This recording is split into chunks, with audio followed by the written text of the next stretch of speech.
Цей брифінг присвячений викриттю. Greetings. This briefing is dedicated to exposing the propaganda of the aggressor state. Recently, we have seen a kind of competition for the first place between the most absurd fakes the propaganda machine can spread. These fakes are trying to influence public opinion in Russia, in Ukraine, and among Ukraine's partner countries in the war that Russia is waging against us.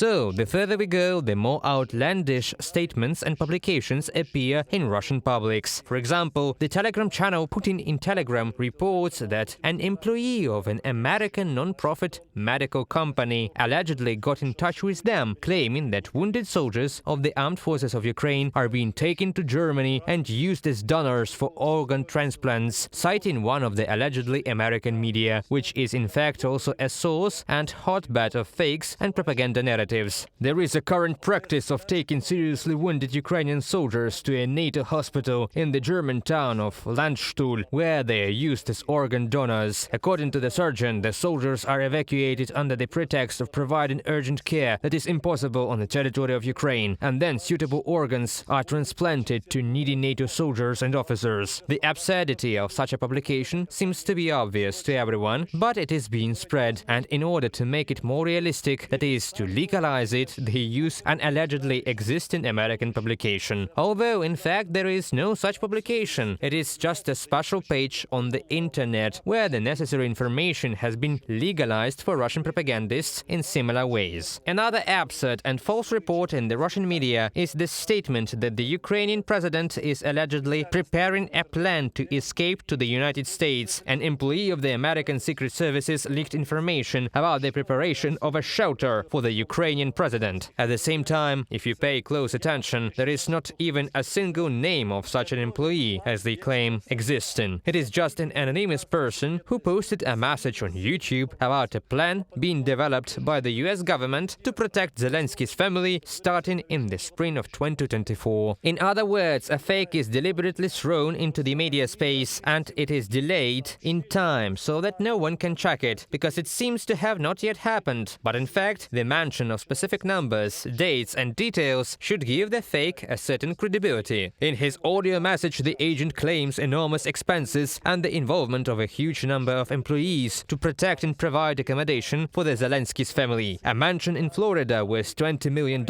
is being allocated for the Ukrainian president's permanent residence. Zelensky's wife, his children and he himself will be granted American citizenship, for which the relevant documents have already been prepared. It is complete nonsense. It seems such a fake would have no place in a country where there is at least some critical thinking, but it is well known that in Russia, this critical thinking has long been destroyed by the flood of Russian lies and propaganda. And then, literally in tandem with this fake, there is another fake with a reference to a supposedly American military expert who is actually a Russian propagandist with a British surname. Douglas McGregor, a retired US Army colonel, a man who has been repeatedly exposed for spreading fakes and lies. He, on the air of the Russian propagandist Solovyov show, makes this fake work in the right way for himself. You know, I think that in the end, the Ukrainian president will get on a plane and fly away somewhere, if he survives at all. I think that one day or another he will end up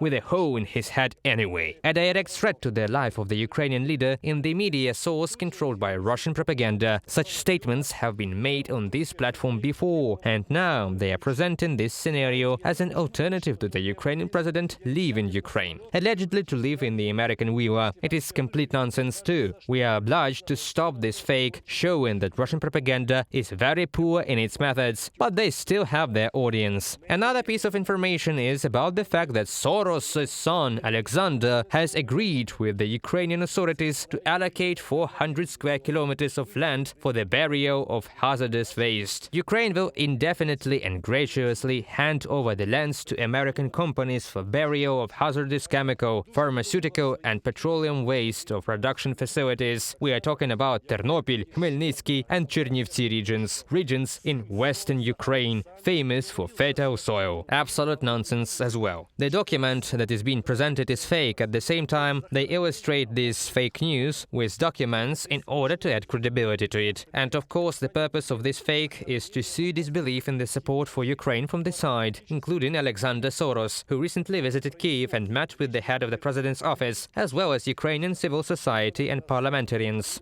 Moving further, we see among other fakes an even more absurd one, due to which the Ukrainian president is allegedly involved in poisoning of the wife of the head of the main intelligence directorate, Kirill Budanov. Zelensky poisoned Budanov's wife, claims Russian propagandist Kots from Komsomolskaya Pravda, the same Kots who was the author of the fake news about the Wagnerian special operation. That was the PSYOP which was used to try to quarrel with our partners from the Republic of Turkey. So in this next message from Kots, it is said that the Ukrainian president was trying on the role of a medical villain. The poisoning of Budanov's wife was Zelensky's attempt to strengthen his power. This is complete nonsense, but again, it is also published on public accounts that have hundreds of thousands or millions of subscribers on the territory of the aggressor state. We also have to draw attention to the fact that due to the Russian PSYOP, there has been a fake Telegram account created for Defense Minister Rustem Umerov. In fact, Rustem Umerov does not have any account on Telegram at all, and therefore any attempts to pass off the page as one allegedly created by him are simply collecting information, personal data of social media users, and then spreading false information among them. Be careful. In order to see the cynicism and lies of Russian propaganda, I also took into consideration another example of how the Russian propaganda machine published a news story on the American TV channel MSNBC that allegedly the American actor Danny Trejo, known for his role in the movie Machete, said that he was offered $150,000 for his visit to Ukraine, of which he had to give $50,000 as a bribe to Ukrainian leaders. And allegedly other Hollywood stars, Angelina Jolie, Sean Penn, Ben Stiller, who came to Kyiv, also received money and then paid another $700,000 in bribes. Again, this is absolutely ridiculous nonsense. While this is absurd, it is not true, and it jeopardizes the honor and dignity of Hollywood actors who truly and sincerely support Ukraine. But also, if you look at it alternatively, this story is completely fabricated. First of all, there was no such interview on the MSNBC or TMZ websites, which are used in these fake videos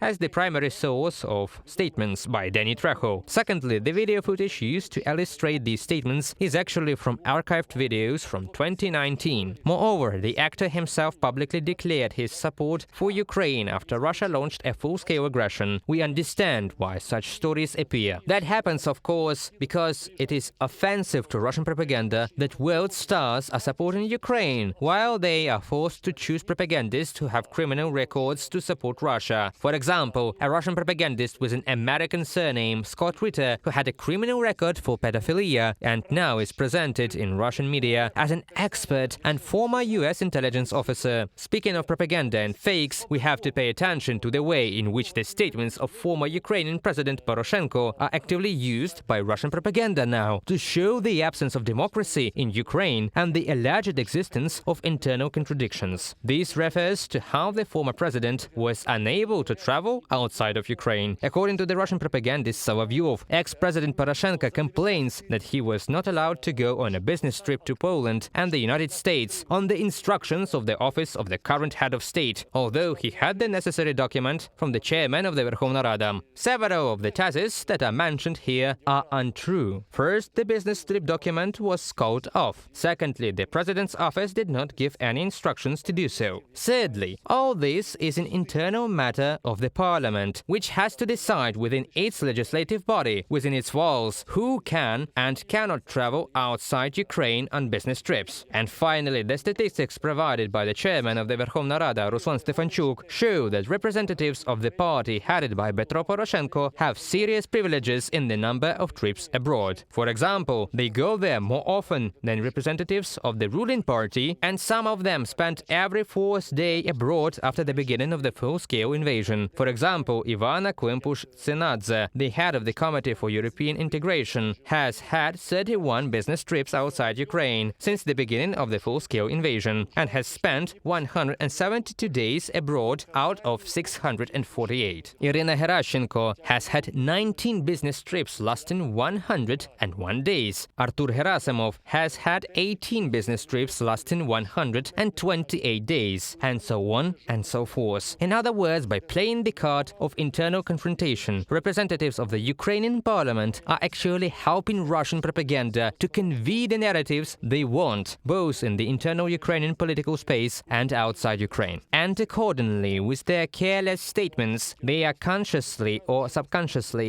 helping the aggressor state. Let's finish with the traditional call not to trust the media operating under the flag of Russian propaganda and to trust only Ukrainian media. If you live outside of Ukraine, watch Freedom Channel in Russian or UATV in English and trust the Ukrainian military and political leadership. See you.